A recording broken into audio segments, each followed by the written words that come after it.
తాకట్లో ఉన్న బంగారాన్ని విడిపించి ఆ రోజున మార్కెట్ ధర కట్టి మిగిలిన డబ్బును మీకు అందిస్తుంది కొమ్మూరి గోల్డ్.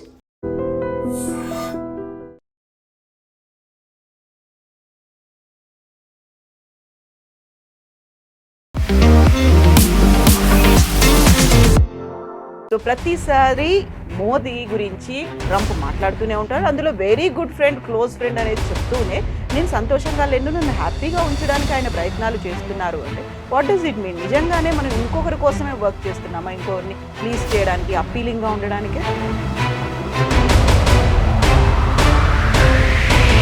ట్రంప్ ఫస్ట్ ఒక రియల్ ఎస్టేట్ బిజినెస్ మ్యాన్, దాని తర్వాత ప్రెసిడెంట్. ఆయన ఎప్పుడు మాట్లాడుతున్నప్పుడు బిజినెస్ లాగానే మాట్లాడతారు. బిజినెస్ డీలింగ్ ఎట్లా చేస్తారు. రష్యా దగ్గర నుంచి ఆయిల్ కొనకూడదు మనం. సరే, మళ్ళీ చైనా కొంటున్నారు కదా, మీరు కొనుక్కోకూడదు.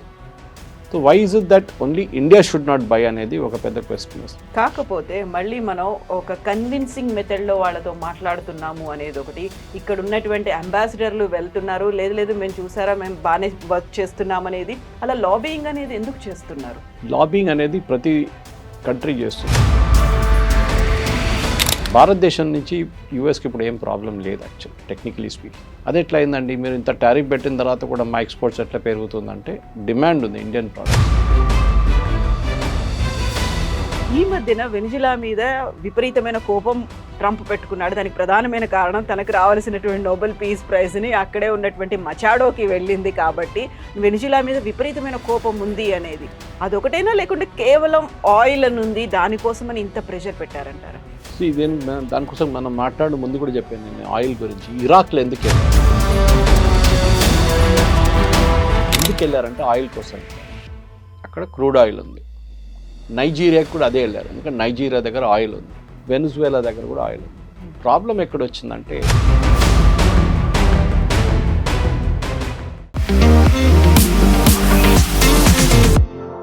నమస్తే, నేను Kavitha. Welcome to I dream news and నిజాలు. నేను సంతోషంగా లేనని మోదీకి తెలుసు. నన్ను సంతోష పెట్టడానికే ఆయన ప్రయత్నం చేస్తున్నారు. ఒకవేళ రష్యా నుంచి కనుక చమురుని ఇలాగే కొనుగోలు చేస్తే మేము టారిఫ్లను పెంచుతాము. అమెరికా అధ్యక్షుడు డొనాల్డ్ ట్రంప్ చేసినటువంటి వ్యాఖ్యలు ఇవి. నిజంగా ఇంకొక దేశాధ్యక్షుని సంతోష పెట్టడానికే మోదీ ప్రయత్నాలు చేస్తున్నారా? మన దేశ ప్రయోజనాలు ముఖ్యం కాదా? మనతో పాటుగా ఉన్నారు సీనియర్ జర్నలిస్ట్ సురేష్ కొచ్చతిల్ గారు. సార్ నమస్తే. సో ప్రతిసారి మోదీ గురించి ట్రంప్ మాట్లాడుతూనే ఉంటారు. అందులో very good friend, close friend అనేది చెప్తూనే నేను సంతోషంగా లేను, నన్ను హ్యాపీగా ఉంచడానికి ఆయన ప్రయత్నాలు చేస్తున్నారు అంటే వాట్ డస్ ఇట్ మీన్? నిజంగానే మనం ఇంకొకరి కోసమే వర్క్ చేస్తున్నామా? ఇంకొకరిని ప్లీజ్ చేయడానికి, అప్పీలింగ్గా ఉండడానికే? ట్రంప్ ఒక బిజినెస్ మ్యాన్. మీరు క్లింటన్ కానీ, బుష్ కానీ, బైడెన్ లాంటి వాళ్ళు they are not business man, వాళ్ళు పొలిటీషియన్స్. ట్రంప్ ఫస్ట్ ఒక రియల్ ఎస్టేట్ బిజినెస్ మ్యాన్, దాని తర్వాత ప్రెసిడెంట్ అయిన అన్నమాట. సో ఆయన ఎప్పుడు మాట్లాడుతున్నప్పుడు బిజినెస్ లాగానే మాట్లాడతారు. బిజినెస్ డీలింగ్ ఎట్లా చేస్తారు? నువ్వు నాతో మంచిగా ఉంటే నేను చూసుకుంటాను, నువ్వు నాతోని గొడవ పెట్టుకుంటే అంతే సంగతి. So that is the logic అనేది. సో ఆయన లాంగ్వేజ్ కూడా అదే. ఆయనకి ఏంటంటే రష్యా దగ్గర నుంచి ఆయిల్ కొనకూడదు మనం. దీనికన్నా ముందు కూడా చాలాసార్లు డిబేట్ చేశాం దీని మీద. సరే, మళ్ళీ చైనా కొంటున్నారు కదా, అది డిఫరెంట్. యూరోప్ కొంటున్నారు కదా మనకనే ఎక్కువ, అది డిఫరెంట్. కానీ మీరు కొనుక్కోకూడదు. So why is it that only India should not buy అనేది ఒక పెద్ద క్వశ్చన్ వస్తుంది. ఎందుకంటే ఇండియా ఆయిల్ ఒక్కటే కాదు కొనేది రష్యా దగ్గర నుంచి. మన మిలిటరీ ఎక్విప్మెంట్ కూడా చాలా మటుకు దీనికన్నా ముందు కొన్నాం. S-400 కొన్నాం నాడుమీట్లో. అప్పుడు కూడా చాలా గొడవ చేశారు రష్యాతో. ఇప్పుడు కూడా మనకి ఒక క్లోజ్ రిలేషన్షిప్ ఉంది. మనం తీసుకున్న ఆయిల్ డబ్బులతో రష్యా యుక్రెయిన్ బాంబ్ చేస్తారంటే మళ్ళీ అదే క్వశ్చన్ చైనా ఏం చేస్తున్నారు, యూరోప్ దగ్గర నుంచి తీసుకున్న గ్యాస్ డబ్బులు ఏం చేశారని అడగొచ్చు మనం. ఇది అప్పుడప్పుడు ప్రెసిడెంట్ ట్రంప్కి ఒక థ్రిల్ ఉందన్నమాట ఇట్లా చెప్పడానికి. ఏం చేస్తారు మోదీ, ఏం చేస్తారు చూడండి. ఎందుకంటే ఇప్పుడు దాకా మోదీ గారు ఏం చేయలేదు. మీరు మన దగ్గర బిఫోర్ యుక్రెయిన్ వార్ మనం రష్యా దగ్గర నుంచి చాలా తక్కువ క్రూడ్ ఆయిల్ కొనుక్కుంటుండే. దాని తర్వాత మనం యుక్రెయిన్ వార్ మొదలైనప్పుడు రష్యా దాన్ని $40 తగ్గించి రేట్ ఇచ్చినప్పుడు ఇంటర్నేషనల్ మార్కెట్లో $80 నుంచి $90 నడుస్తున్నప్పుడు ప్రెసిడెంట్ బైడెన్ ఏమన్నారంటే, మీరు ఆయిల్ కొనుక్కోండి రష్యా దగ్గర నుంచి, క్రూడ్ ఆయిల్ తీసుకోండి, తీసి ప్రాసెస్ చేసి మాకే అమ్మేయండి, లేకుంటే యూరోప్కి అమ్మేసుకోండి అని చెప్పి. మనం చేసింది కూడా అదే. మన కోసం కొంచెం ఉంచుకొని మిగతా మనం అమ్మేసుకున్నాం. ఎందుకంటే రష్యా దగ్గర నుంచి వస్తున్న ఆయిల్, క్రూడ్ ఆయిల్ కొంచెం హై గ్రేడ్ ఆయిల్ ఉంటుంది, అంటే థిక్నెస్, విస్కాసిటీ ఎక్కువ ఉంటుంది దానికి. సో దాన్ని ప్రాసెస్ చేయడానికి కొంచెం కష్టపడాల్సి వస్తుంది ఎక్స్ట్రా. మన దగ్గర జామ్నగర్ ఫెసిలిటీలో, రిలయన్స్ వాళ్ళ ఫెసిలిటీలో ఇది ప్రాసెసింగ్ ఫెసిలిటీ ఉంది మన దగ్గర. ఇప్పుడు అదే ప్రాబ్లం మన వెనిజువేలా కూడా చూస్తున్నాం అనమాట. Will come to that later. కానీ ప్రెసిడెంట్ ట్రంప్ ఇప్పుడు ఏమంటున్నారంటే, ఆయన ఈక్వేట్ ఎవరితో చేస్తున్నారు, రష్యా దగ్గర నుంచి మీరు ఆయిల్ కొనుక్కుంటారు, దానికోసం మనని హ్యాపీగా పెట్టాలంటే రష్యా దగ్గర నుంచి ఆయిల్ తక్కువ చేయండి. నేను లేటెస్ట్ ఫిగర్స్ కూడా మీకు కోట్ చేస్తాను. మనం ఇప్పుడు 62% మన ఆయిల్ రష్యా దగ్గర నుంచి తీసుకుంటున్నాం, 62%. ఎందుకంటే మనకు అది చాలా మటుకు రష్యా దగ్గర నుంచి $40 మనకు వస్తుంది per barrel, which is very very reasonable. International markets ఇప్పుడు కూడా 70 నడుస్తుంది, $30 తక్కువ, చాలా తక్కువ మనకి. అదే టైంలో మన అమెరికా దగ్గర నుంచి కూడా క్రూడ్ ఆయిల్ కొంటున్నాం మనం. కానీ ఇప్పుడు దాని ముందు తక్కువ ఉండే, ప్రెసిడెంట్ ట్రంప్ వచ్చిన తర్వాత కొంచెం ఎక్కువ చేసాం ఇప్పుడు. ఫర్ ఎగ్జాంపుల్ అమెరికా దగ్గర నుంచి మనం కొనేదానికి ఇప్పుడు మనం లాస్ట్ 2 months మనం అమెరికా నుంచి ఎక్స్పోర్ట్స్ చాలా ఎక్కువ చేసుకున్నాం, క్రూడ్ ఆయిల్ ఎక్స్పోర్ట్స్. సో ఈ పరిస్థితుల్లో కొత్త టారిఫ్లు పెడతాను, మీరు నన్ను హ్యాపీగా పెట్టుకోకపోతే అంటే ఎందుకు ఇట్లా చెప్తున్నారు అనేది ఉంది. సో ఆబ్వియస్లీ ట్రంప్కి ఇట్ ఇస్ బియాండ్ ఆయిల్. ఆయనకంటే మా దగ్గర నుంచి కొంచెం ఆయుధాలు కొనండి, ఇంకా కొంచెం అపాషే హెలికాప్టర్స్ కొనండి, F-35 మీరు కొంటలేడు నా దగ్గర. అక్కడ చూడండి సౌదీ అరేబియా వాళ్ళు కొన్నారు. సౌదీ అరేబియా ఏం చేసుకుంటారు, మ్యాక్సిమం యెమెన్లో వెళ్ళి యెమెన్లో బాంబింగ్ చేస్తారు వాళ్ళు. అది మనకు అది కాదు కదా. మనకు ఒక 2.5 front వార్ ఉంది, ఒకటి చైనా, పాకిస్తాన్, ఒకటి బంగ్లాదేశ్. ముందు నక్సలైట్స్ ఉండే, ఇప్పుడు బంగ్లాదేశ్ అయిపోయింది. ఇట్లాంటి పరిస్థితుల్లో మనం అమెరికా నుంచి డీల్ చేసినప్పుడు చాలా కేర్ఫుల్గా డీల్ చేయాల్సి వస్తుంది. ఒకటి, డోంట్ గెట్ ఎక్సైటెడ్. ఇప్పుడు ఇంటర్నేషనల్ పాలిటిక్స్లో షబాజ్ షరీఫ్ లా కానీ, అసీమ్ మునీర్లా కానీ, మొహమ్మద్ యూనిస్ లాగా ఎక్సైట్ కాకూడదు. ఎప్పుడైనా డీల్ చేసినప్పుడు ఇంటర్నేషనల్ పాలసీలో డిప్లొమసీ చాలా సాఫ్ట్గా మాట్లాడాలి. జయశంకర్ గారు మాట్లాడతారు చూడండి, చెప్పాల్సిన పాయింట్ చెప్పేసేయాలి. రిప్లై చేయకుంటే బాగుంటుంది, రిప్లై చేస్తే ఇంకా పెద్ద ప్రాబ్లం అవుతుంది. ట్రంప్ అన్నారు ఇట్లా, ఏమంటారు మోదీ గారు అంటే, మోదీ గారు ఏమన్నారు, మోదీ గారు క్వైట్గా కూర్చుంటారు. చెప్పాల్సింది మెసేజ్ వెళ్ళిపోతుంది అక్కడికి. మేము మీ దగ్గర నుంచి క్రూడ్ ఆయిల్ కొంటున్నాం కదా, మీకు ప్రాబ్లం ఏంటి, రష్యా దగ్గర నుంచి కొంటున్నాం, మీ దగ్గర నుంచి కొంటున్నాం. So what is the issue no issue at all.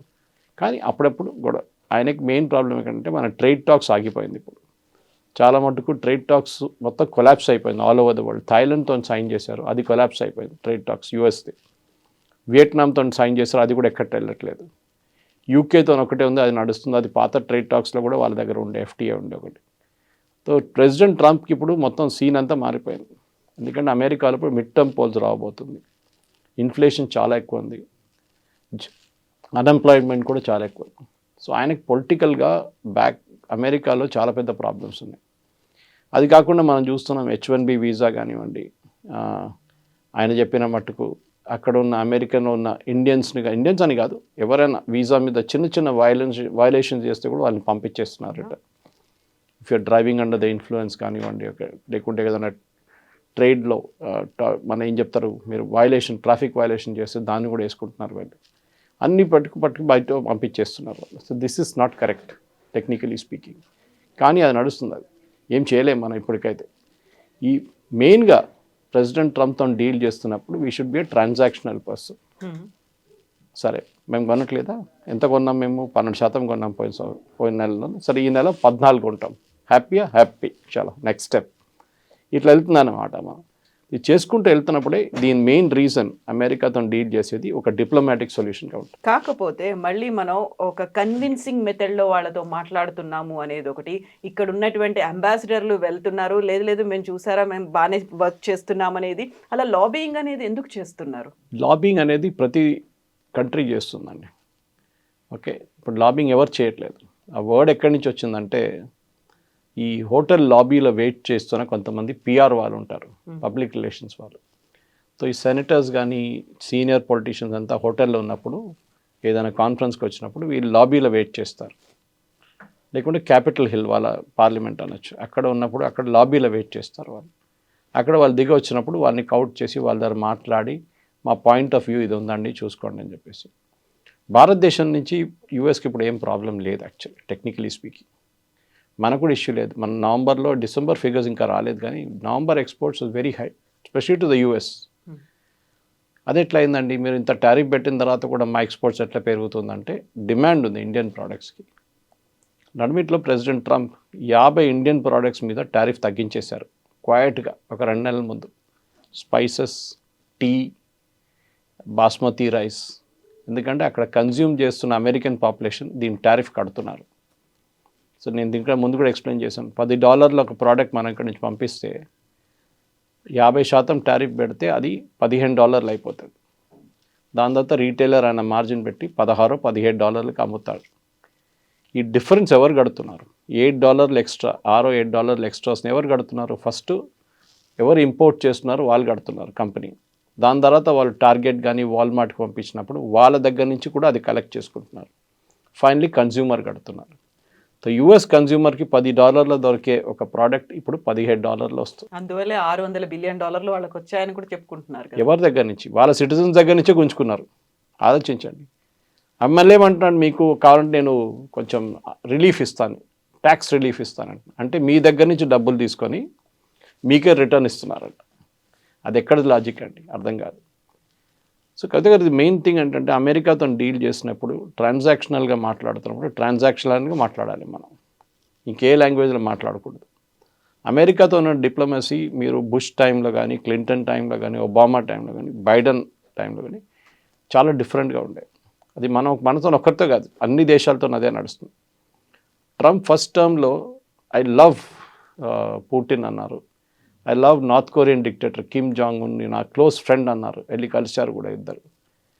ఆయనకి ఎట్లా అంటే ఒక ఐడియోసింక్రసీ వస్తుంది. ఆయనకు ఒక లోకంలో నేనే కంట్రోల్ చేయాలి, అందరు నన్ను గుర్తుపెట్టుకోవాలి. So this is what his logic is. So మనం కూడా అదే లాజిక్లో ఆడాలి గేమ్ కూడా. ఇప్పుడు ఇది ఒక ఏం చెప్తారు, నేనే అందరికన్నా పెద్దోడు అంటే మీరు చెప్పాలి కరెక్ట్, మీరే అందరికన్నా పెద్దోడు. మీ లేకుండా లేరు, లోకం ఎట్లా నడుస్తుంది అంటే చాలా హ్యాపీ. ఇంకా షబాజ్ షరీఫ్, అసీం మునీర్ ఇదే చేస్తారు. అక్కడ వైట్ హౌస్కి వెళ్ళి పాట పాడతారు ట్రంప్ది, you are the greatest, you are the greatest, you అని ఈగో మసాజ్ చేస్తున్నారు అన్నమాట. మనం అది ఎక్కువ చేయట్లేదు, మోదీ గారు చేయరు కూడా. అది టారిఫ్ పెట్టినప్పుడు ట్రంప్ ఏమనుకున్నారంటే మనం ప్యానిక్ అయిపోతాం, అయ్యో అమ్మో అని కొట్టుకుంటాం అనుకున్నాం, కానీ జరగలేదు. We were very quiet, okay no problem, tariff వేసారుగా చూసుకుందాం. We expanded our market. Shrimp మనం లోకల్గా అమ్మడం మొదలుపెట్టాం, యూరోపియన్ మార్కెట్స్ తీసుకెళ్ళాం. కీటెక్స్ లాంటి కంపెనీస్ డొమెస్టిక్ మార్కెట్ అప్రోచ్ అయ్యారు, దాని కాకుండా యూరోపియన్ మార్కెట్ చూసుకున్నారు. ఇప్పుడేమో అమెరికా నుంచి వాపస్ వాళ్ళ ప్రోడక్ట్స్ వాళ్ళే పిలుస్తున్నారు, మాకు బంగ్లాదేశ్ డ్రెస్సులు వద్దు, మీరే పంపించండి అని చెప్పేసి. క్వాలిటీ ఆల్సో మ్యాటర్స్ అన్నమాట. సో మనం టెన్షన్ పెడక్కర్లేదు. కీప్ మీ హ్యాపీ అంటే we will keep you happy, no problem. ఆయనకి ఏంటంటే ఎక్కడ మినరల్స్ దొరుకుతుందో, ఎక్కడ ఆయిల్ దొరుకుతుందో, ఎక్కడ నా క్రిప్టో కరెన్సీ కంపెనీలో ఎవరు ఇన్వెస్ట్ చేస్తారో వాళ్ళందరూ మంచోళ్ళు. ఇదే మడూరో వెనజువేలన్ ప్రెసిడెంట్ ఒక $100 బిలియన్ ట్రంప్ కంపెనీలో పెట్టారనుకోండి, ఇప్పుడు దాకా ఆయన అక్కడ ప్రెసిడెంట్గానే ఉండిపోతుండే వెనజువేలాది. అన్ని సాత్కూన్ మాఫ్ అంటారు కదా, అలా అన్ని పోయేవి. కరెక్ట్. ఇది so this is what it is all about. End of the day Trump politics చాలా క్లియర్. ఆయనకు తెలుసు ఆయన ఉండబోయే 4 సంవత్సరాలు, దీని తర్వాత నెక్స్ట్ ప్రెసిడెంట్ ఎవరు వస్తారో తెలియదు, వాళ్ళు వచ్చిన పాలసీ కంటిన్యూ కావాలని లేదు. యూరోపియన్స్ ఇప్పుడు ఏం అనట్లేదు. కియర్ స్టామర్ కూడా డిప్లొమాటిక్లీ అక్కడ లేని ఇక్కడ లేని అట్లా మాట్లాడుతున్నారు. అమెరికాలో ఉన్న ఆయన ఏమన్నారు, వెస్టర్న్ హెమిస్ఫియర్ వైపు ఎవరు రాకూడదు, సో ఈ keep away from western hemisphere. మనం ఇప్పుడు యుఎస్ ఆయిల్ కొంటున్నప్పుడు మనం ఎంత దూరం నుంచి తీసుకొస్తున్నాం ఆలోచించండి. Geographically it is very far.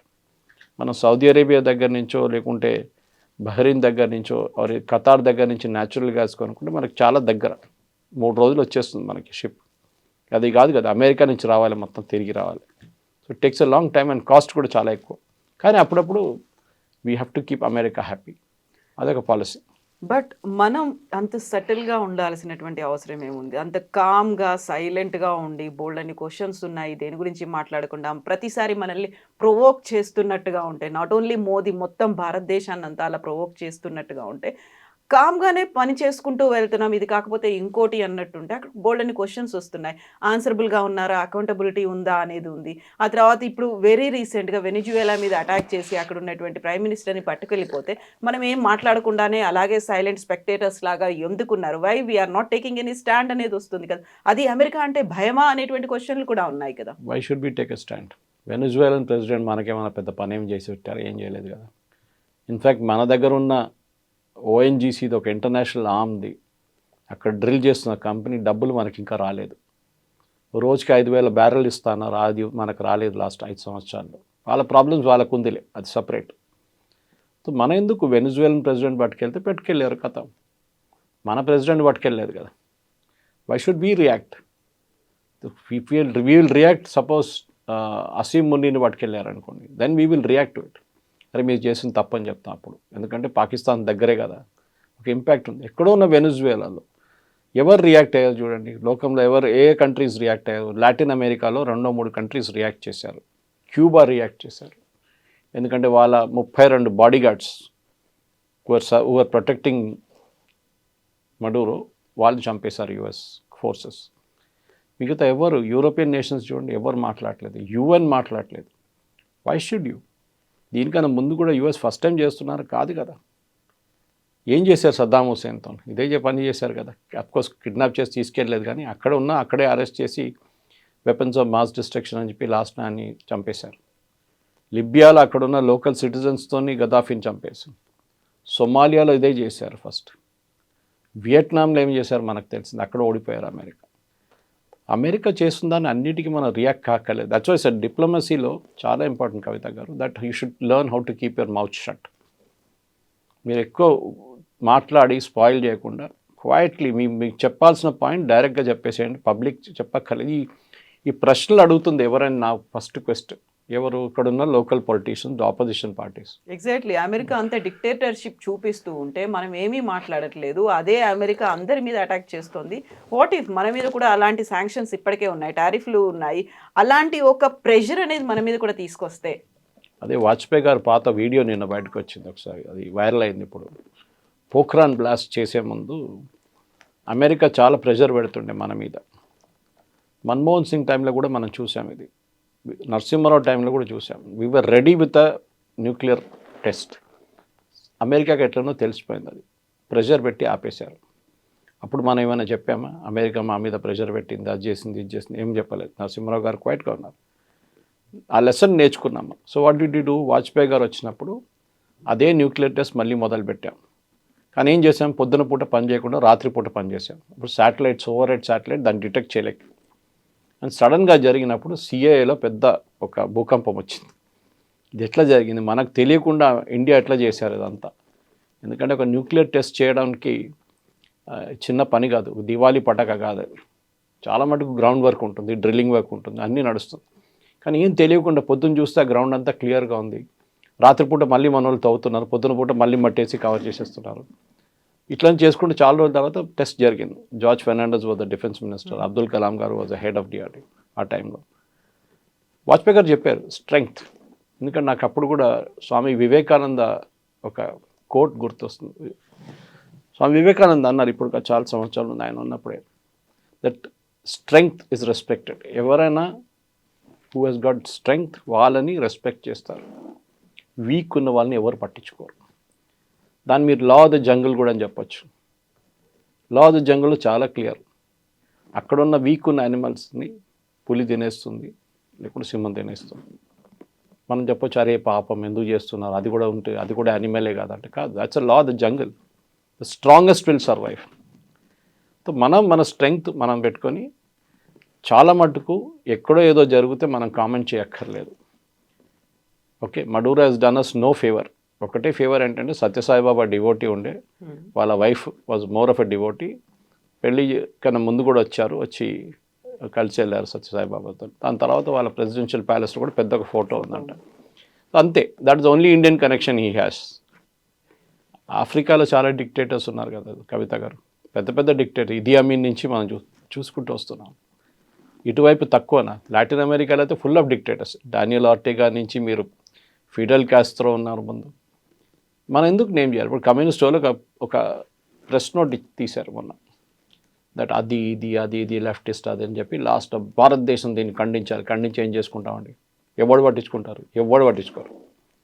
ఎక్కడో సాలిడారిటీ అనేది ఏం అక్కడ డస్ట్బిన్లో పడేస్తారు, ఎవరు చూడరు కూడా. What America doesn't care, world doesn't care.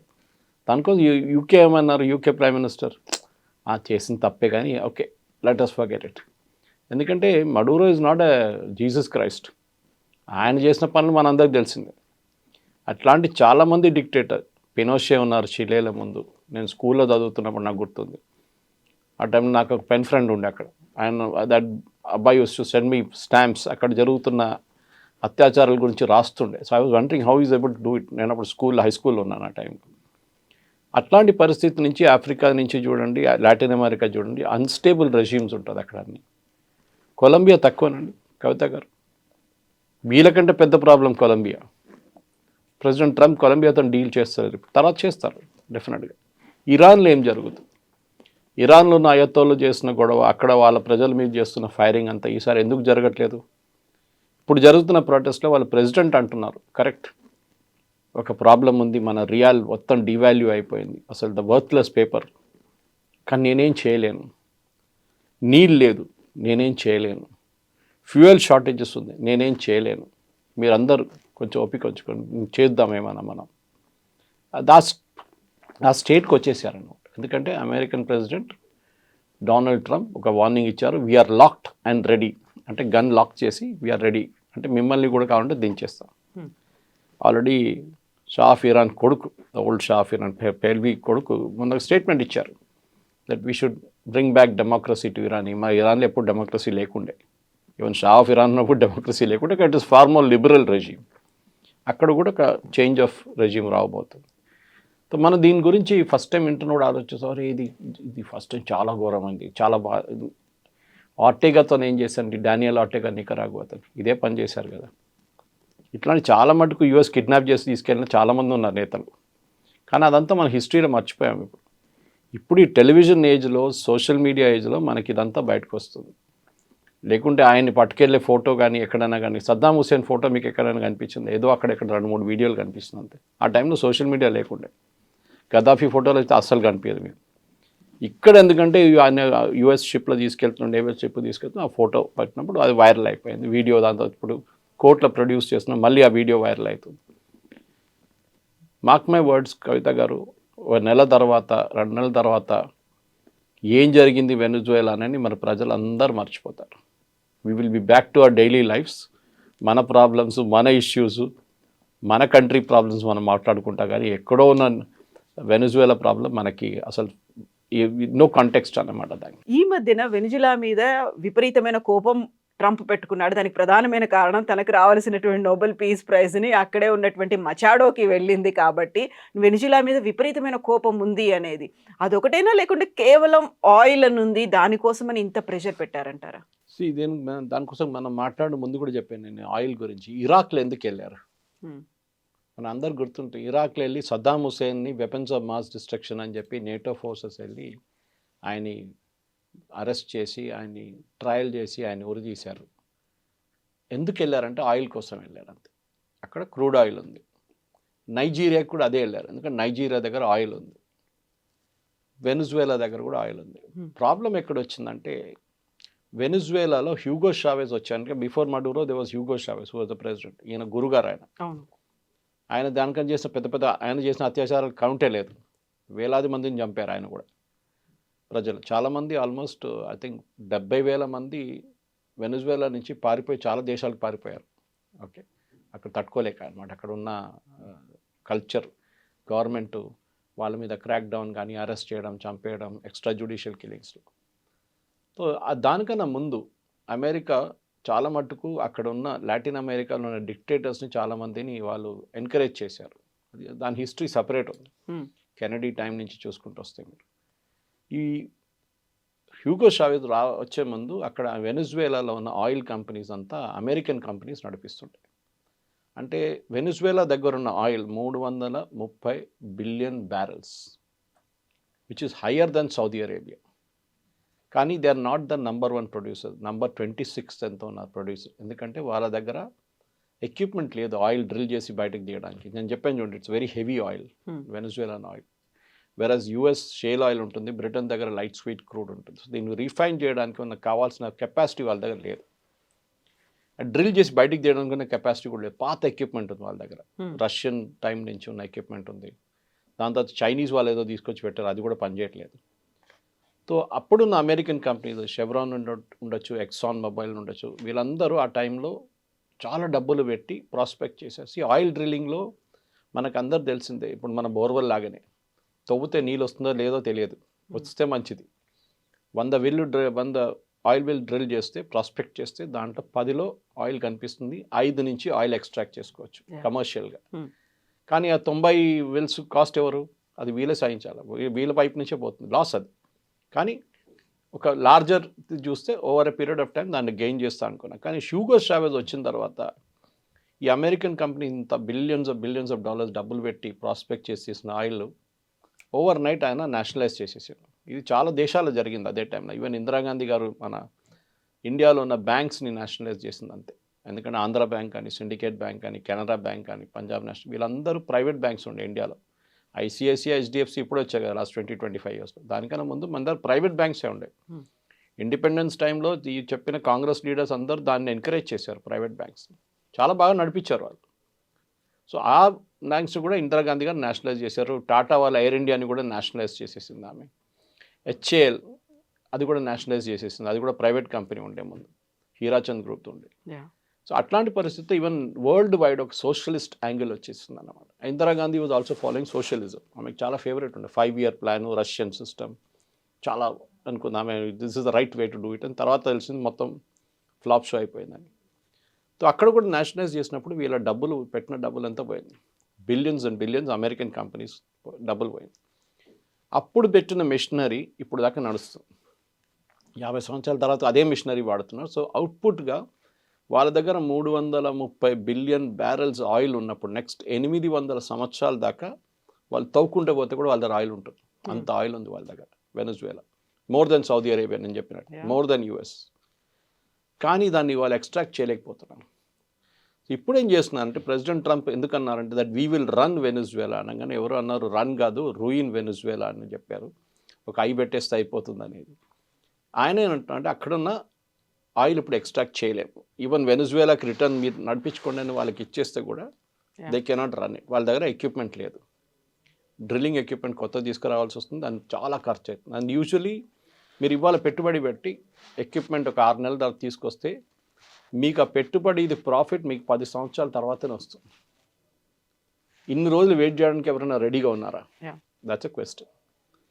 So ఇట్లాంటి పరిస్థితుల్లో వెనజువేలా ఏం చేశారంటే చాలా మట్టి ఇంటర్నేషనల్ వాళ్ళకి కొంచెం ఫ్రెండ్లీగా ఉన్న నేషన్స్ దగ్గర అన్నారు, మీరు వచ్చి ఇక్కడ ఇన్వెస్ట్ చేసుకోండి, మా దగ్గర ఒక ఆయిల్ వెల్స్ మీరు తీసుకోండి, ఒక సెట్ మీరే డ్రిల్ చేసి మీరు తీసుకెళ్ళిపోండి, మాకు రాయల్టీ ఇచ్చేసేయండి, పర్ బ్యారెల్ ఇంత, $5 ఎంతైనా, that agreement they would have signed. మన దగ్గర నుంచి ఓఎన్జీసీ విదేశ్, మన oil and natural gas commission Videsh అని చెప్పి ఒక యూనిట్ ఉంది ఇంటర్నేషనల్. మనం అక్కడ వెళ్ళి డ్రిల్ చేయడం మొదలుపెట్టాం. We started producing oil. కానీ నడిమిట్ల ఈ యూఎస్తో వచ్చిన గొడవలో మన ఆయిల్ బంద్ అయిపోయింది ప్రొడక్షన్. మనకి రావాల్సిన రాయల్టీ రావట్లేదు, మనకి రావాల్సిన డబ్బులు లేవు, ఏం రావట్లేదు. సో ఆల్మోస్ట్ $1 బిలియన్ మనం అక్కడ ఖర్చు చేశాం వెనజువేలాలో. సో బహుశా ఈ ఆపర్చునిటీతో ట్రంప్ ఏమంటారంటే ఓకే అక్కడున్న కంపెనీలు ఇంటర్నేషనల్ కంపెనీస్ వాళ్ళు నడిపించుకోండి, except for China, you won't allow China's companies. మిగతా ఎవరు, ఎందుకంటే ఈ వెనజువేలన్ ఆయిల్లో అందరికైనా పెద్ద బయర్ చైనా. ఇన్ఫ్యాక్ట్ మొత్తం లాటిన్ అమెరికాలో కవిత గారు కంప్లీట్గా చైనీస్ డామినెన్స్ ఉంది. మీరు ఎక్కడని చూడండి, మీరు చిలీ నుంచి, నికరాగ్వా నుంచి, ఎక్వడార్ నుంచి ఎక్కడ చూసినా China has invested billions and billions Latin అమెరికాలో. So one of the reason president ట్రంప్కి ఇంత కోపం ఎందుకంటే చైనా మీద కోపం ఉంది. వాళ్ళని అక్కడి నుంచి ఎట్లా తెలియదు. ఎందుకంటే మీకు గుర్తుంటుంది పనామా కెనాల్ డిస్ప్యూట్ వచ్చినప్పుడు ఆయన ఏమన్నారు, పనామా కెనాల్ కట్టింది మేము, మా దగ్గర చాలామంది చనిపోయారు కట్టినప్పుడు, అంత కష్టం ఉండేది చాలా అది కన్స్ట్రక్ట్ చేయడానికి. అంతా అయిన తర్వాత ఇప్పుడు చైనీస్ వాళ్ళు వచ్చి కూర్చున్నారు అక్కడ, మా ఆర్మీ షిప్స్, మా నేవల్ షిప్స్ అక్కడి నుంచి వెళ్తున్నాడు, వీళ్ళు మానిటర్ చేస్తున్నారు, వీ వోంట్ అలౌ దిస్ అన్నారు. Exactly Panama is for us అని చెప్పారు. ఇది జరుగుతుంది అన్నమాట. ఈ పరిస్థితుల్లో ఇప్పుడు ఏం చేయబోతున్నారు అంటే ఒకటి మనకి మన $1 బిలియన్ ఇన్వెస్ట్ చేసి మనకు బహుశా ఇంకా అది రిటర్న్ తీసుకొచ్చి, లేకుంటే we can continue drilling. American companies big స్టైల్లో దిగుతారు. కానీ నేను చెప్పిన ప్రాబ్లం ఉంది. వాళ్ళకి ఇప్పుడు పెట్టుబడి పెడితే 10 సంవత్సరాల తర్వాతనే వాళ్ళకి రిటర్న్స్ అనేవి ఉంటాయి. రిటర్న్స్ ఉంటుంది. అన్ని రోజులు వెయిట్ చేయడానికి రెడీగా ఉంటారంటే నో. వే బ్యాక్ 60s ఉన్న అమెరికన్ కంపెనీస్ కాదు ఇప్పుడున్న అమెరికన్ కంపెనీ. వీరందరికి షేర్ హోల్డర్స్ ఉంది ఇప్పుడు. అది ఎక్సాన్ మొబైల్ ఉండొచ్చు, షెవ్రాన్ ఉండొచ్చు, ఎవరైనా ఉండొచ్చు. వాళ్ళ కంపెనీ వాళ్ళు డెఫినెట్గా they will ask question share holders, మీరు ఎందుకు పెడుతున్నారు? రేపు ఈ అమెరికన్ ప్రెసిడెంట్ పోయి ఇంకొక అమెరికన్ ప్రెసిడెంట్ వస్తే, డెమోక్రటిక్ ప్రెసిడెంట్ వస్తే ఆయన పాలసీ రివర్స్ చేస్తే ఏమవుతుంది? ఈ పెట్టిన డబ్బులంతా పోతుంది కదా.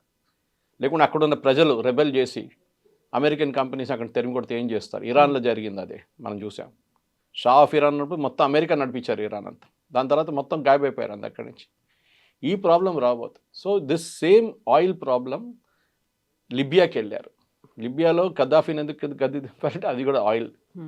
సో అమెరికాకి ఆయిల్ ఒక డిమాండ్ ఉంది, పెద్ద డిమాండ్. కానీ లాస్ట్ 10-15-20 సంవత్సరాల్లో చైనా హజ్ రీప్లేస్డ్ యుఎస్. ప్రతి చోట్ల ఆఫ్రికాకి వెళ్ళండి మొత్తం చైనీస్ రీప్లేస్మెంట్ ఉంది అక్కడ. పాకిస్తాన్ చూడండి, ఇప్పుడు యుఎస్ వచ్చేదాకా చైనీస్ కూర్చున్నారు. బెల్ట్ రోడ్ ఇనిషియేటివ్ అని చెప్పి వాళ్ళ దగ్గర పెద్ద స్కామ్ ఉంది ఒకటి. డబ్బులు పెడతారు, ఈ మన మనీ లెండర్స్ లాగా అనమాట. మన దగ్గర డబ్బులు ఇస్తారు చూడండి, మనీ లెండర్స్. ఇచ్చిన తర్వాత అది కట్టలేకపోతారు వాళ్ళు, అప్పు గుంజుకుంటారు వాళ్ళ అసెట్. సో ఇప్పుడు చైనాని ఏమీ అనలేక ఇంకొకరి మీద ప్రతాపాన్ని చూపిస్తున్నారు. అండ్ స్లోలీ ఇప్పుడు వార్నింగ్ ఏంటంటే చైనాకి, మీరు వెనిజువేలా పెట్టిన డబ్బులంతా పోయింది complete. You can just forget it. మీరు 10 బిలియన్ పెట్టారా, 15 బిలియన్ పెట్టారా, మీరు దానికి కావాల్సిన క్రూడ్ ఆయిల్ అయితే తీసుకెళ్ళిపోయారు. ఇంకా ఇక్కడ మీరు మర్చిపోండి. ఈవెన్ వాళ్ళ చెప్తున్నారు ఏంటంటే మనది ఇట్స్ నాట్ ఎట్ కన్ఫర్మ్, కానీ అమెరికా ఇంత నేవల్ ఎయిర్ ఫోర్స్ కానీ వాళ్ళ ఆర్మీ పవర్ పెట్టినప్పుడు కూడా స్పెషల్ ఫోర్సెస్ వాళ్ళ దగ్గర ఉన్న air defence system, Chinese air defence system పాకిస్తాన్లో యూజ్ చేశారు చూడండి. అదే చైనీస్ ఎయిర్ డిఫెన్స్ సిస్టమ్స్ ఉన్నాయి అంటే రాడార్ కానివ్వండి, మిగతా మిసైల్స్ కానీ అంత చైనీస్ ఎక్విప్మెంట్ ఉన్నాయంట. అది పనిచేయలేదో లేకుంటే కొట్టిపడేశారు యూఎస్ వాళ్ళు. సో అదొక రన్నింగ్ జోక్ నడుస్తుంది ఇప్పుడు. Chinese equipment second time fail అయింది. ఆపరేషన్ సింధూర్లో ఫెయిల్ అయింది, ఇప్పుడు యూఎస్ ఆపరేషన్లో కూడా ఫెయిల్ అయిందని చెప్పి. సో చైనీస్ పెట్టిన పెట్టుబడిలో, ఎందుకంటే కమ్యూనిస్ట్ రిజిమ్ అనగానే ఒక రిలేషన్షిప్ వచ్చేస్తుంది ఆటోమేటిక్గా, సోషలిస్ట్ కమ్యూనిస్ట్ అనగా. అక్కడే అదే టైంలో అర్జెంటీనా కానీ మిగతా కొన్ని కంట్రీస్ ఆఫ్ టర్నింగ్ రైటిస్ట్. తో ఒక టైంలో entire Latin America was leftist. ఇప్పుడు బ్రెజిలియన్ ప్రెసిడెంట్ ఉన్నారు, ఆయన కూడా అప్పుడప్పుడు ధమ్కి ఇస్తుంటాడు. ప్రెసిడెంట్ నిన్ను చూసుకుంటాను, నువ్వు కరెన్సీ మార్చుతావంట, అది చేస్తావంట, బ్రిక్స్లో వెళ్తున్నావు అని నేను చూసుకుంటా అంటారు. సౌత్ ఆఫ్రికాని థ్రెటన్ చేశారు, మీకు గుర్తుంటుంది. Same point. భారతదేశాన్ని మీరు అడిగారు మోదీ గారిని ఇట్లా చేస్తే, but we don't bother. American dollar అనేది ఇప్పుడు జరుగుతుంది డీడాలరైజేషన్. వెనిజువేలా చైనాతో డీల్ చేస్తున్నప్పుడు యువాన్లో పేమెంట్ వస్తుండే వెనిజువేలాకి, ఎందుకంటే వాళ్ళు ఇంటర్నేషనల్ మార్కెట్లో ట్రేడ్ చేయలేరు. రష్యా లాగానే స్విఫ్ట్ సిస్టమ్ నుంచి తీసేశారు ఇంటర్నేషనల్ కరెన్సీ సిస్టమ్. ఏం చేస్తారు? యువాన్తో ట్రేడ్ చేసుకున్నారు. రష్యాతో మనం రూబుల్లో ట్రేడ్ చేస్తున్నాం. అమెరికాకి ఏం కావాలంటే అమెరికన్ డాలర్లనే మీరు ట్రేడ్ చేయాలి, అప్పుడే వాళ్ళు ఎక్కువ నోట్లు ప్రింట్ చేయొచ్చు. రేపు $30 బిలియన్ ఎక్స్ట్రా కావాలంటే ప్రింట్ చేస్తారు వీళ్ళు అమెరికా. ఈ ప్రింటింగ్కి ఒక లాజిక్ ఉంది. మన దగ్గర ఒక మింట్ కాంపౌండ్ ఉంది ఇక్కడ హైదరాబాద్లో, అక్కడ కాయిన్స్ ఉంటుంది, కానీ సెక్యూరిటీ ప్రెస్ పక్కన ఉంది ఇంకోటి, కానీ మెయిన్ వన్ నాసిక్లో ఉంది ఒకటి. మీరు ₹100 ప్రింట్ చేస్తే ₹100 బంగారం పక్కన పెట్టాలి. That should be backed buy gold. అది లాజిక్ అనమాట. లేకుంటే ఏమవుతుంది, నికరాగో లాగా వెనిజువేలా లాగా ప్రింట్ చేసుకుంటే పోతారు నోట్లు. లాస్ట్లో ఒక లోఫ్ బ్రెడ్ కొనాలంటే మీరు ఒక లారీలో వేసుకెళ్ళాల్సి, అంత డబ్బులు తీసుకెళ్లాల్సి వస్తుంది. వాల్యూ లేదు అసలు దానికి. మోదీ గారు డిమానిటైజేషన్ చేశారు చూడండి, దానికి 2-3 లాజిక్ ఒకటి ఉంది. ఒకటి ఇది. సెకండ్ థింగ్, ఇప్పుడు జరిగే దాంట్లో ఈ ఆయిల్ ట్రేడ్లో కూడా ఇప్పుడు మీరు చూస్తున్నారు ఎంత కమ్మొచ్చు ఆయిల్. అది ఇంకొక క్వశ్చన్, ఎందుకంటే మీరు ఇంత పెట్టుబడి పెట్టినప్పుడు ఆయిల్ ఎంత డాలర్లు అమ్మచ్చు. టెక్నికలీ ఇప్పుడు మీరు వరల్డ్ వైడ్ చూస్తే సౌదీ అరేబియా కానీ, which is the largest producer, వాళ్ళ దగ్గర కెపాసిటీ వైజ్ వాళ్ళు number 2 position. Venezuela is number 1, Saudi Arabia reserves number 2. కానీ వెనిజువేలా ఎక్స్ట్రాక్ట్ చేయలేకపోతే సౌదీ అరేబియా చేస్తున్నారు. మినిమం మీరు ఎక్స్ట్రాక్ట్ చేసి బయటికి తీసుకొచ్చి షిప్లో వేసేటప్పటికి $35-40 అవుతుంది. That is the cost of extraction. దాని తర్వాత షిప్లో పంపించేస్తారు, రిఫైనింగ్ ఇంకోటి తలకాయ వాడు చూసుకుంటాడు. జామ్నగర్ కానీ మిగతా ఎవరైనా కానివ్వండి, మిగతా చాలా కంపెనీ, అరామ్కో ఉన్నారు అక్కడ కూడా సౌదీ అరేబియాలో, దే కెన్ రిఫైన్ ఇట్ కావాలంటే. కానీ $40 కన్నా తక్కువ అమ్మితే లాస్. 40 కూడా కాదు, 50 కన్నా తక్కువ అమ్మితే లాస్. దట్ ఈస్ వై మన రష్యా దగ్గర నుంచి కొనుక్కుంటాం. అన్నిటికంటే పెద్ద హిట్ అయింది సౌదీ అరేబియా. వాళ్ళ దగ్గర వాళ్ళు మనకి $70 అమ్ముతుండే ఒక బ్యారల్, $70-80. ఇప్పుడు ఏమైంది, now they are not able to sell to India. భారతదేశాన్ని అమ్మలేకపోతారు. వాళ్ళు ప్రెషర్ పెడుతున్నారు యూఎస్ మీద. ఇప్పుడు ఆలోచించండి, connect the dots now. President Trump is not speaking for US, మీరు రష్యా దగ్గర నుంచి బంద్ చేస్తే మీరు ఎక్కడి నుంచి కొనాలి? So either we buy from US or we buy from Saudi Arabia. Saudi Arabia నుంచి కొంటే మళ్ళీ మనకు $70 వచ్చేసి మన రేట్లు పెరిగిపోతుంది మన దగ్గర. ఇది ఇంటర్నేషనల్ పాలిటిక్స్లో జరుగుతుంది. మనం ఒక పెద్ద నెక్సెస్. పెద్ద నెక్సెస్ ఉంది ఎందుకంటే మళ్ళీ సౌదీ అరేబియా F-35 కొనాలంటే వాళ్ళ దగ్గర డబ్బులు ఉండాలి. F-35 కొనాలంటే డబ్బులు ఉండాలంటే వాళ్ళు ఆయిల్ అమ్మాలి. ఆయిల్ అమ్మాలంటే మనలాంటి, ఎందుకంటే వరల్డ్లో number 2 top most consumers of oil China and India. China ఇప్పుడు ఏం చేస్తున్నాం నేను చెప్పినట్లు వాళ్ళు ఎక్కడ దొరికితే అక్కడి నుంచి కొనేసుకుంటున్నారు.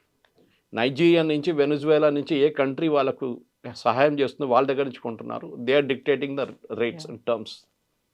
మనం చేయలేకపోతున్నాం ఎందుకంటే మనకి అంత పెట్టుబడి పెట్టడానికి మన దగ్గర కెపాసిటీ లేదు.